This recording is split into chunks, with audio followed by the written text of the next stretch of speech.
कीजिए, एक व्यक्ति को सबसे पहले किस चीज पे ध्यान रखना है, वो है विजन। इस इंडस्ट्री के बारे में डीपली जानना कि क्या है, कहां तक जा सकती है, इससे क्या हो सकता है, इसकी कितनी संभावना है, दूसरे देशों में क्या हो रहा है, आरसीएम की प्लानिंग क्या है, आरसीएम के प्रोडक्ट क्या है, यदि भारत में ये प्रोडक्ट मूव करते हैं तो डायरेक्ट सेलिंग का टर्नओवर क्या हो सकता है, WFDSA के आंकड़े क्या है। और मेरा मानना है जिन लोगों का विजन क्लियर होता है वो कभी रुकते नहीं है। बिजनेस कम चले, ज्यादा चले, स्पीड से चले, कम चले, क्योंकि उनका विजन क्लियर है। मैंने जब आरसीएम को शुरू किया तो उस समय प्रोडक्ट देख के शुरू नहीं किया था, किसी की इनकम देख के शुरू नहीं किया था। दैट वाज द विजन कि आज के 10 साल बाद, आज के 15 साल बाद, आज के 20 साल बाद क्या हो सकता है। तो यदि आपका विजन क्लियर है ना तो फिर आप रुकने वाले नहीं है। बट जिन लोगों का विजन क्लियर नहीं है, किसी की गाड़ी देख के मोटिवेट हो गए, किसी की इनकम देख के मोटिवेट हो गए, किसी सेमिनार से मोटिवेट हो गए, तो उनका विजन नहीं है, तो बाहर फील्ड में जो उनको फेस करना पड़ेगा लोगों को, तो वो सही उत्तर दे नहीं पाएंगे। और यदि कुछ समय तक काम नहीं चला तो वो खुद ही नेगेटिव होकर बैठ जाते हैं। इसलिए इस सिस्टम में, इस मिशन में, इस इंडस्ट्री में कामयाब लोग वो होते हैं जिनका विजन क्लियर होता है। क्या मेरी बात से सहमत है आप? क्या आपका विजन क्लियर है डायरेक्ट सेलिंग के बारे में? इसलिए मैंने आज शुरू में वो स्लाइड आपको दिखाई जो मैं ये बताने के लिए कोशिश कर रहा था कि भारत में डायरेक्ट सेलिंग का क्या स्कोप होने वाला है।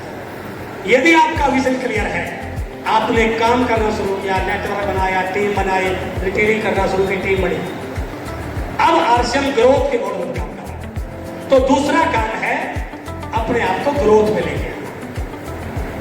और 100%, 50%, 25% की ग्रोथ के साथ कंपनी ने हमें लक्ष्य दिया। सुबह मैं फील्ड में निकला काम करने के लिए, फील्ड में जाने से पहले मैंने चेक किया आज का मेरे बिजनेस की स्थिति क्या है, और मुझे पता चला कि इस साइड में मेरा बिजनेस आज है 14,000 और इस साइड में बिजनेस है 7,000। तो मेरा आज लक्ष्य क्या होना चाहिए कि आज मैं इस टीम के साथ 4 प्लान करूंगा, 2 होम मीटिंग करूंगा, एक डिस्प्ले वाला ओपन करूंगा, और इस 14,000 वाले को आज 20,000 में कन्वर्ट करना है, और इस 7,000 वाले को 10,000 में कन्वर्ट करना है। यदि मैं उस प्रकार की ग्रोथ के साथ काम करूंगा तो मैं सफल हो जाऊंगा। इसलिए हमें ग्रोथ करनी है, और ग्रोथ भी 4 चीजों में। Number 1, growth in your network. आपका नेटवर्क बढ़े। जब तक नेटवर्क बड़ा नहीं होगा तो आपका बिजनेस बड़ा होने वाला। तो first is growth in your network. और नेटवर्क बढ़ाने के लिए एक ही तरीका है, खुद प्लान दिखाना और टीम में प्लान दिखाने वाले तैयार करना। और इन दोनों चीजों में लोग मार खा जाते हैं। 10-20 लोगों को जोड़ा नहीं और उसके बाद प्लान दिखाना बंद। कोई छोटी मोटी अचीवमेंट आई नहीं, प्लान दिखाना बंद। गले में 4 माला पड़ी नहीं और प्लान दिखाना, और उनका नेटवर्क आगे बढ़ना बंद हो जाता है। अरे हम यहाँ नेटवर्क बनाने के लिए आए हैं। जिसका जितना बड़ा नेटवर्क वो तो बड़ा लीडर। तो हमें नेटवर्क बनाना है, बड़ा करना है, हमारा काम है। रोज बनाने का, रोज बनाने का। जब मैं कई सारे लोगों की काउंसलिंग करता हूँ तो डायरी खोल के देखता हूँ तो कई सारे ऐसे लोग मिलते हैं जिन्होंने पिछले 15 दिन से ग्रोथ लाने दिखाया। तो बताओ नेटवर्क कैसे बनेगा? इसलिए पहली ग्रोथ है ग्रोथ इन योर नेटवर्क। दूसरी है ग्रोथ इन योर वॉल्यूम। जो लोग आपके नेटवर्क में आए हैं वो प्रोडक्ट यूज कर रहे हैं, नहीं कर रहे हैं, वो ट्रेनिंग कर रहे हैं, नहीं कर रहे हैं, वो डायमंड कलर कर रहे हैं, नहीं कर रहे हैं, उनको प्रोडक्ट की जानकारी है या नहीं है, वो पिकअप सेंटर की विजिट करते हैं, नहीं करते हैं। तो जब तक आप वॉल्यूम में ग्रोथ नहीं करोगे तब तक आपका बिजनेस बड़ा होने वाला। और इन दोनों चीजों को करते हुए तीसरा, ग्रोथ इन योर अचीवर्स। आपकी टीम में अचीवर्स निकले, हर महीने अचीवर निकले, नए वाइटल निकले, नई रोल्टी निकले, नए टेक्निकल निकले, नए डायमंड क्लब निकले, नए प्लान जोर निकले, नई अचीवमेंट निकलेगी, तो आपका बिजनेस बढ़ेगा। और चौथा है ग्रोथ इन योर लीडर्स। जो अचीवर आया है वो उस लेवल की कितनी इन्फॉर्मेशन उसके पास है, वो कितनी रिस्पॉन्सिबिलिटी हाथ काम कर रहा है, वो टीम को कितना लीड कर रहा है, उसका रिटेंशन रेशो क्या है, उसकी ग्रोथ क्या चल रही है।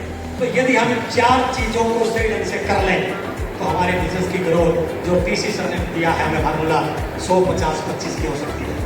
अब आता है तीसरा पॉइंट, ग्रोथ हो जाएगी, लेकिन ग्रोथ होगी कैसे? एक्शन करने से, एक्टिविटी करने से, सही एक्टिविटी करने से। जब तक मुझे नेटवर्क बढ़ाना की एक्टिविटी नहीं करूंगा मैं, तब तो मेरा नेटवर्क कैसे बढ़ेगा? इसलिए यदि मुझे नेटवर्क बनाना है तो लोगों को प्रोस्पेक्टिंग करना सिखाइए, लिस्ट बनाना सिखाइए, हाउ मीटिंग करना सिखाइए, लोगों को मीटिंग इनवाइट करना सिखाइए, 6 बेसिक सिखाइए। इसलिए तीसरा इंपॉर्टेंट पार्ट है एक्टिविटीज और चौथा और लास्ट पार्ट है टारगेट लेके काम करना। बिना टारगेट के भागने से कुछ भी हासिल होने वाला, क्योंकि जब आप मार्केटिंग प्लान देखोगे ना तो यहाँ पर लिखा हुआ है 5,000 की भी 2%, 10,000 की भी 4.5%, 20,000 की भी 7%। तो आपको टारगेट लेके सभी आपकी टीम अच्छी निकलेंगे। और यदि आपने इन चारों चीजों को काम कर लिया तो इस बिजनेस में जो भी मुकाम, जो भी सपना आप लेके आए हैं वो आपका पूरा हो सकता है।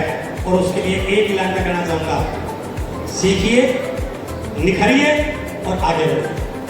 सीखिए, निखरिए और हेलो और आगे बढ़िए।